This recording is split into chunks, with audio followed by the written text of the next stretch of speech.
શ્રી ગણેશાય નમઃ. સૌને મારા જય શ્રી કૃષ્ણ, જય અંબે. તો મિત્રો, પ્રભુ દર્શનમાં આપનું સ્વાગત છે. તો મિત્રો, આજના વિડીયોમાં આપણે પુરુષોત્તમ માસ, જેને આપણે અધિક માસ કહીએ છીએ, એની કથા, પૂજા, મહિમા સાંભળીશું. આમ તો દર 3 વર્ષે અધિક માસ આવે છે, તેને પુરુષોત્તમ માસ પણ કહેવામાં આવે છે. આ માસમાં સવારે વહેલા ઉઠી નદીમાં સ્નાન કરવું. જો નદીમાં સ્નાન કરવું અશક્ય હોય તો ઘરે સ્નાન આદિથી પરવારી સૂર્યદેવને જળ ચઢાવવું, તુલસી પીપળાને પૂજા કરવી અને જળ ચઢાવવું. વ્રત કરનારે આખો અધિક માસ ઉપવાસ કરવો. અધિક માસનું વ્રત કરનારે એક ટાણું કરીને ઉપવાસ કરવો. આખા અધિક માસ દરમિયાન કથા વાર્તા સાંભળવી તથા બ્રાહ્મણોને જમાડી યથાશક્તિ દાન આપવું. આ માસ દરમિયાન બ્રહ્મચર્યનું પાલન કરવું અને હંમેશા સાચું બોલવું. આ રીતે શ્રદ્ધાપૂર્વક વ્રત કરનાર પર ભગવાન પુરુષોત્તમ પ્રસન્ન રહે છે અને સુખ શાંતિ આપે છે. હવે સાંભળીશું કથા. એક ગામમાં બ્રાહ્મણ અને બ્રાહ્મણી રહેતા હતા. તેઓ બધી વાતે સુખી હતા, પણ સંતાનની ખોટ હતી. આથી તેઓ ખૂબ ચિંતામાં રહેતા હતા. એ દરમિયાન પવિત્ર પુરુષોત્તમ માસ આવ્યો, એટલે ગામની બધી સ્ત્રીઓ અને પુરુષો નદીમાં નાહવા જતા હતા. બ્રાહ્મણ બ્રાહ્મણી પણ નદીએ નાહવા જતા હતા. દેખાદેખીમાં તેમને પણ પુરુષોત્તમ માસનું વ્રત રાખ્યું તથા જમીન ઉપર પથારી કરીને સૂવાનો નિયમ લીધો. બ્રાહ્મણ અને બ્રાહ્મણી વૃદ્ધ હતા. આથી બ્રાહ્મણીથી ઘરકામ થઈ શકતું ન હતું. તે સવારે રાંધે તો સાંજે ન રાંધે, આમ તેઓ એકટાણું કરવા લાગ્યા. બ્રાહ્મણીએ એક દિવસ કંટાળીને બ્રાહ્મણને કહ્યું, જો ઘરમાં વહુ હોય તો રાંધવાનું કામ તો કરે, જેથી આપણે આ પવિત્ર માસમાં ધર્મ ધ્યાન કરવાનો સમય મળે.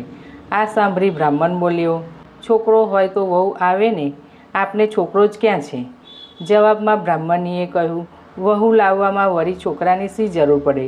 તમે સામેવાળાને કહી દેજો કે મારો દીકરો કાશીએ ભણવા ગયો છે, તે ભણીને પાછો આવશે ત્યારે તેની સાથે લગ્ન કરી દઈશું. આ સાંભળી બ્રાહ્મણ હસવા લાગ્યો, પણ બ્રાહ્મણીએ તો વહુ લાવવાની હઠ પકડી. આથી બ્રાહ્મણ ના છૂટકે વગર છોકરે કન્યા શોધવા નીકળી પડ્યા. રસ્તે ચાલતા એક નાનકડું ગામ આવ્યું. ત્યાં તપાસ કરતાં જાણવા મળ્યું કે એક બ્રાહ્મણને પરણવા લાયક દીકરી છે. બ્રાહ્મણ તો એના ઘરે જઈ ચઢ્યો અને કહેવા લાગ્યો, ભાઈ, મારો છોકરો કાશીએ ભણવા ગયો છે, ખૂબ હોશિયાર છે. જો તમારી ઈચ્છા હોય તો મારા છોકરા સાથે તમારી છોકરીને પરણાવી દો. પેલો બ્રાહ્મણ તો આ સાંભળીને વિચારમાં પડી ગયો કે છોકરો જોયા વગર દીકરીને કઈ રીતે પરણાવાય. તેમ છતાં જો આવો ભણેલો ગણેલો છોકરો મળતો હોય તો લગ્ન કરવામાં કંઈ ખોટું નથી, એમ એના મનમાં વિચાર આવ્યો. પરંતુ દીકરીને કોની સાથે પરણાવી એ એક પ્રશ્ન તેને મૂંઝાવા લાગ્યો. તેના જવાબમાં બ્રાહ્મણે કહ્યું કે હું આ પોથી લાવ્યો છું, તેની સાથે તમારી પુત્રીને 3 ફેરા ફેરાવી દો અને ચોથો ફેરો આ અધિક માસ પૂરો થતાં મારો દીકરો કાશીએથી આવે પછી તેની સાથે ફેરાવી દઈશું. પેલા બ્રાહ્મણે આ વાતની કબૂલાત કરી અને પોથી સાથે ફેરા ફેરવી દઈને દીકરીને વરાવી દીધી. બ્રાહ્મણ વહુને લઈને ઘરે આવી પહોંચ્યો. વહુને જોઈને બ્રાહ્મણી તો ખુશ થઈ ગઈ. વહુએ ઘરમાં આવતાની સાથે સઘળું કામ પોતાના માથે લઈ લીધું. આથી બ્રાહ્મણીને નિરાંત થઈ. તે હવે સુખેથી કથા વાર્તા સાંભળવામાં સમય પસાર કરવા લાગી. બ્રાહ્મણ અને બ્રાહ્મણી નદીએ નાહવા ગયા ત્યારે અચાનક એક પડોશન કંઈ કામ વગર ઘરમાં આવી ચડી. તે રૂપાળી વહુને જોઈને આભી બની ગઈ અને તેને પૂછી બેઠી, અલીબાઈ, તું કોણ છે? ક્યાંથી આવી છે? વહુએ કહ્યું, હું આ ઘરની વહુ છું, પરણીને આવી છું. પડોશને આશ્ચર્ય પામીને કહ્યું, આ બ્રાહ્મણ અને બ્રાહ્મણીને તો છોકરો જ ક્યાં છે, તે તું વહુ થઈને આવી? આ સાંભળી વહુ વિચારમાં પડી ગઈ. થોડી વારે તેને પોતાની એકલતાનું ભાન થતાં રડવા લાગી. બ્રાહ્મણ બ્રાહ્મણી નદીએથી આવ્યા અને વહુને રડતી જોઈને પૂછ્યું, વહુ બેટા, તમે કેમ રડો છો? જવાબમાં વહુએ કહ્યું, હમણાં અહીં પડોશન આવી હતી, તેને કહ્યું તમારે તો દીકરો જ નથી. આ સાંભળી બ્રાહ્મણી ગુસ્સે થઈ ગઈ અને કહેવા લાગી, પડોશીઓને તો નકામી કાનાકૂશી કરવાની ટેવ છે, માટે તારે એમનું કહ્યું સાંભળવું નહીં. આવડું મોટું આ ઘર છોકરા વગર શોભે ખરું? તમે જરા મારી પર વિશ્વાસ રાખો.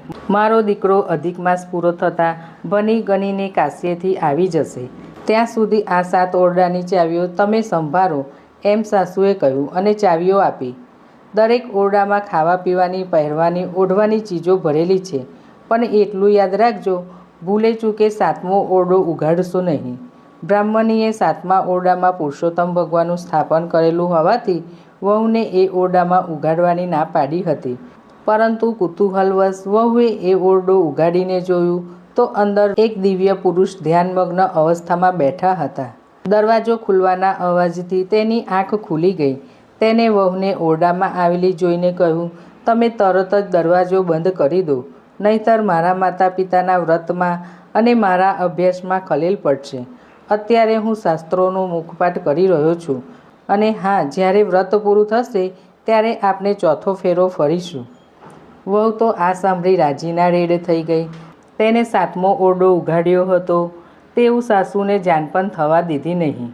પુરુષોત્તમ માસ પૂરો થયો એટલે વહુએ સાસુ સસરાને કહ્યું, હવે તમારા દીકરા સાથે મારો ચોથો ફેરો ફરાવો. સાસુ સસરા આ સાંભળી ગભરાયા કે હવે દીકરો ક્યાંથી લાવવો. અત્યાર સુધી તો બહાના કાઢ્યા, પણ હવે ચોથો ફેરો ફરવા માટે કોને બોલાવીશું? વહુ તેમની મૂંઝવણ પારખી જતાં બોલી, સાસુમાં ઊભા રહો, તમારા દીકરાને બોલાવી લાવું છું. એમ કહીને 7મો ઓરડો ઉઘાડીને એ દિવ્ય પુરુષ પુરુષોત્તમને બોલાવી લાવી. સાસુ સસરા પોતાના ઘરે સ્વયં ભગવાન પુરુષોત્તમને પધારેલા જોઈને હર્ષ ઉલ્લાસમાં આવી ગયા.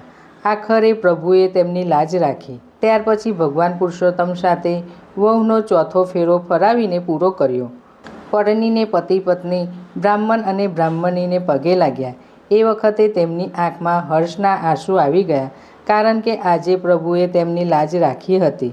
હે પુરુષોત્તમ ભગવાન, જેમ તમે બ્રાહ્મણ અને બ્રાહ્મણીને ફર્યા, તેમ આ વ્રત કરનારને, કથા વાંચનારને અને સાંભળનારને સૌ કોઈને ફરજો.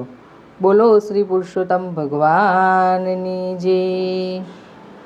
ઓમ નમો ભગવતે વાસુદેવાય નમઃ.